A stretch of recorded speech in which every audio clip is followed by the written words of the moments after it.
If you leave the church, is that forsaking Jesus? That's a question I want to explore with a clip from John Piper. And this clip from John Piper I found via the YouTube channel Underdog Theology. Um, and maybe we'll go into a few texts of scripture once we watch this clip. But in this clip, John Piper is going to talk about the people who left a certain congregation that's very evangelical famous. It's called Mars Hill, and it launched a very popular church planting network or quasi denomination called Acts 29.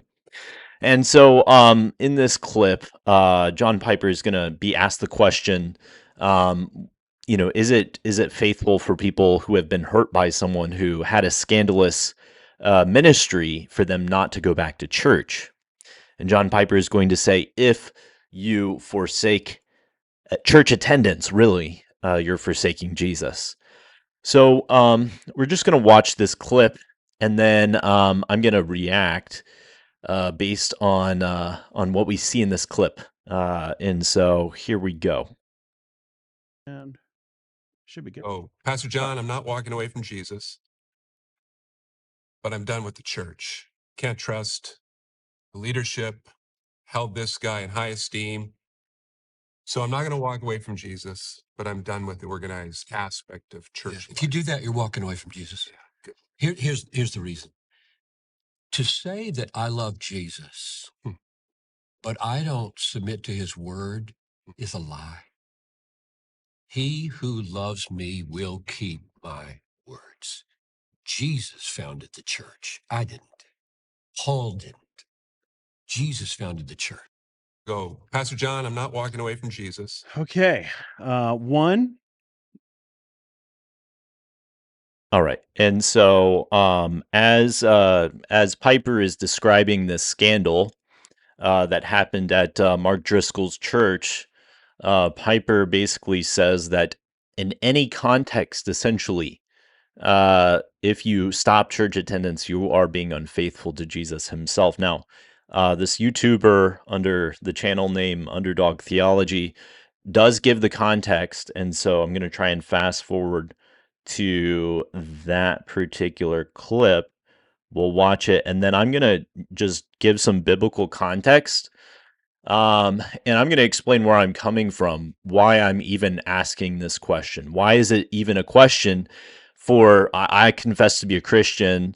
Why is it a question for me to try and defend the position that non-church attendance is faithful in some context? And that is a position I would like to defend. So let's look at that scene here. He's not devoid of his own issues. Okay. Like I'll just say that there's stuff. You can go on Twitter. There's stuff. All right. So there's that. And he was asking John Piper about Mark Driscoll and then him leaving. And because of the hurt that was caused from Mark Driscoll and Mars Hill, this is the response that John Piper has about what to do with that hurt and everything. That Whether- Christ is yeah. proclaimed, whether good motives or bad motives, I rejoice. So one way to process Mars Hill or any other ministry that has defective, whether the defect implodes like Mars Hill or not, whether defect to say, God is unbelievably merciful to use you and me with our defects to speak gospel truth. And so, put it in that category of if you think Mark was defective in some biblical ways of leadership, which I think is true, and I think he admits are true, then you got to have a category for gospel faithfulness in defective containers. We have a beautiful, glorious treasure in a broken clay pot that can be worse than some people think it can be. That's the second thing I'd say. A third thing I'd say is don't throw the baby of truth out with the bathwater of sin. Jesus, to walk away from Jesus because Jesus' representatives are failures is to make an absurd choice. Jesus is our only hope. That he has bad representatives, including me at times, doesn't make Jesus defective. You hear that, Luke? Jesus is the one person in the universe who has no defects. He has no failures. If you walk away from the one person who has no failures because his representatives have failures, you're walking away from the one hope of your life. That's the main thing I think I'd say. Don't walk away from Jesus. And the last thing that comes to my mind is that when I look at history, and I know I'm thinking centuries, God must be the kind of general over his army that willingly accepts tactical defeats for strategic victories. All right. So it seems that when Piper is describing the extreme filth that was present at Mars Hill, and if you don't have a context of what was going on there, a documentary series online for free. You can find it on Spotify or whatever you use for podcasts, documenting the history of Mars Hill. It's called The Rise and Fall of Mars Hill. It's actually a pretty good documentary series of what is going on with that church. Now, here's my problem with Piper's logic here. Piper assumes that anyone who stops attending church, specifically because of scandals and filthy deeds by some of the representatives of Christ Church, is unfaithful to Jesus himself. The problem with that logic, it's an item of logic. If you forsake an organization or if you forsake Sunday morning attendance, you are forsaking Jesus the Christ. The problem with that logic is basically this. It assumes that the church equals organization, the church equals Sunday morning. And in some sense, that's true, right? Obviously, the New Testament does use that definition of church, but it's not the only definition of church. And if we're to say that the organization always equals the people of God, if we're to always say that the synagogue in the Jewish days or the temple in Jewish days equals the people of God, or attendance of the temple or attendance of synagogue, that is the people of God. And if you stop doing those things, you're unfaithful, then a heck of a lot of prophets are unfaithful. Am I right? Not only that, but much of the ministry of Isaiah and Jeremiah, which is in our Bibles, is so dismissive of attendance of religious festivals, Sabbath keeping, and many other things. And then add on top of that, how did the synagogue treat Jesus? How did the synagogue treat Jesus? I actually did a study of every text where in the Gospels where Jesus goes to a synagogue on the Sabbath or whatever the context is. Either explicitly or implicitly, almost all of those texts in the Gospel are negative in terms of the synagogue's treatment of Yahweh, the supposed God that they're supposed to be worshiping, right? And so that's not to say like synagogue equals evil or church attendance equals evil 100% of the time. It just means it doesn't always equal the people of God. It doesn't always equal faithfulness. I can pull up Isaiah chapter 1 and you can just see how dismissive God is of keeping the festivals, of sacrifice and offering, which, by the way, God commanded in his word, just like people are always trying to harp on Hebrews 10:25. Likewise, Isaiah says, this stuff is useless. This stuff is garbage. Why? Because the people are evil. Bringing now Piper's argument into eschatological texts in the New Testament. In other words, last days. All right, so I want to describe a certain text of Paul the Apostle. And in this text, Paul is going to describe a situation that he calls the last days, and he calls those days perilous. We're going to look at a particular group of people that he describes, and then he's going to issue one major command about such a people. And then we're going to talk about Piper and his comments on attending church. All right, so here is 2 Timothy 3, verse 1. This is an epistle, but it was originally a letter to Paul's companion, Timothy. And here Paul is letting Timothy know, this know also that in the last days, perilous times shall come. Now, what's perilous about these days? Men shall be lovers of their own selves, covetous, boasters, proud, blasphemers, disobedient to parents, unthankful, unholy, without natural affection, truce breakers, false accusers, incontinent, fierce, despisers of those who are good, traitors, heady, high-minded, lovers of pleasure more than lovers of God, having a form of godliness, but denying the power thereof, from such turn away. So, verses 2 through 4, you have just a generally despicable people. These are nasty people, but these could be any people. Verses 2 through 4 could be any age of sinner. But verse 5 tells you exactly who these sinners are. These are Christians. So part of the reason why the last days, Paul says in verse 1, these days are perilous, it's because not only are there horrible sinners, but that these sinners are pretend Christians. They have a form or a shell, an outer look, a sound, a feel of godliness, except they don't actually have the genuine thing. This is what he describes here, the power thereof. They deny that.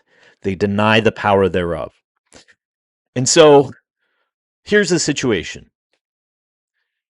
Do these days feel perilous to you? They definitely feel perilous to me. These days feel very dangerous, very scary, very nasty, very filthy. And obviously, these sorts of people, verses 2 through 4, have been in every age. But there are certain seasons of human history in which the people of God are those people. The days of Jesus were one. The days of Jeremiah were one. The days of Isaiah were one. And guess what? Mars Hill is not just like, if it was just Mars Hill, if Mars Hill were just one thing that happened, that would be one thing. But the fact that these scandals infecting the visible church are so common, they are so just commonplace that we don't even think about them. We don't care. We don't, we have Ravi Zacharias. We have all these people that are scandalous, falling or dabbling in this, dabbling in that. And then they're restored and they come back into ministry. Or maybe they don't. Maybe they're pushed under the rug and someone else moves on, right? The pervasivity, or I don't know, the pervasiveness of these scandals should signal to you something. And going back to this text, all these scandals are these people right here. These people right there. These scandals are telling you that this prophecy of the last days is being fulfilled. Okay? All these dudes are living in our time. I suppose not just in our time, but definitely in our time, right? And how do you know? Because their Christianity is fake. It's a show. And let me just say this as someone who's been to seminary, and not just like a random evangelical seminary. Like, I went to Southern Seminary, which is a very serious, like, Calvinistic Reformed seminary of the Southern Baptist. And I got a kind of a culture shock when I went there, because I realized how much of that was butt kissing and ladder climbing and trying to kiss up to this professor so that you might get a position in their church or get a TA-ship, and it was just all about outer form. It was not about Jesus. It was about the outer form stuff. And Paul says if you're in that time where all these nasty people are here and they want to look and sound and feel Christian, this is the command right here. From such turn away.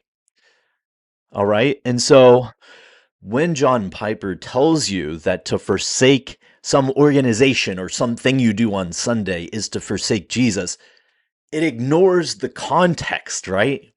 Like, if it was just Mark Driscoll, if that was the scandal, all right, fine. That was the scandal. That was one scandal, and the church is generally healthy. But the church ain't generally healthy. No. The church right now, lovers of self, covetous, boasters, proud, blasphemers, disobedient to parents, unthankful, unholy, without natural affection, truce breakers, false accusers, incontinent, fierce, despisers of those who are good, traitors, heady, high-minded, lovers of pleasure rather more than lovers of God, having a form of godliness without the power thereof, or denying the power thereof. So here's your command. Your command is not, oh, in order to be faithful, you need to still attend these places that are infected with filth. That's not the command. That's not faithfulness, John Piper. When you see these things, head to the hills, Jesus says. If you see the wicked one in the temple, what is the temple? The people of God. If you see that, head to the frickin' hills. And Paul says, turn away from them. So it's not a difficult question to me. And ironically, Piper is proving the point. And for someone that I spent a lot of time listening to John Piper growing up in my Christian faith, it is very ironic that Piper is proving the point of this text right here, right? They're obsessed with the outer stuff. You remember, by the way, when in the Gospel of John, the Jews threatened the family of the man who was born blind with being thrown out of the synagogue. And they did not want to confess that Jesus had done this miracle or that Jesus was Messiah. It wasn't because they didn't know this. No, they knew this. It said because they valued the praise that was from men more than God, and that praise was being a member of the synagogue. They didn't want to be thrown out. But you see, in seasons in which the institution of God's people, which, by the way, it's one of the biggest themes in the Bible. You ever hear of the Song of Moses? It's one of the biggest themes in the Bible where the whole thing goes bad. And God has to somehow restart, either with the prophets or with the new covenant or whatever. And by the way, the new covenant is filled with warnings and promises that this will happen to the new covenant people, outer people. But the irony is that no matter how many times God says it, people never pay attention, right? And so it just always becomes about the outer thing. It becomes about sacrifices and offerings in the Old Testament.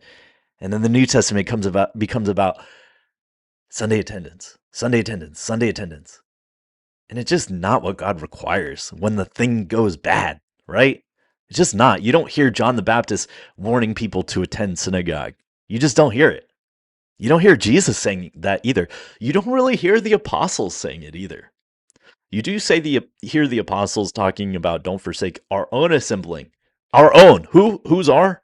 Oh, so the apostles, so people who walk in the doctrine and life of the apostles. Okay, don't forsake that. Okay, you don't see that? All right, you should probably forsake the thing that has the outer form of godliness without the power. Okay? All right. That was my stream. Hopefully this worked out. I'm trying a new method for recording stuff because I've been having a lot of technical issues lately, and hopefully this one works out. I appreciate you tuning in. Hit that like and subscribe button, not for the sake of pumping me, just so that this content, if it was helpful to you, YouTube will want to share it more, the more that people do that. So thank you for your time. Have a great day. Goodbye.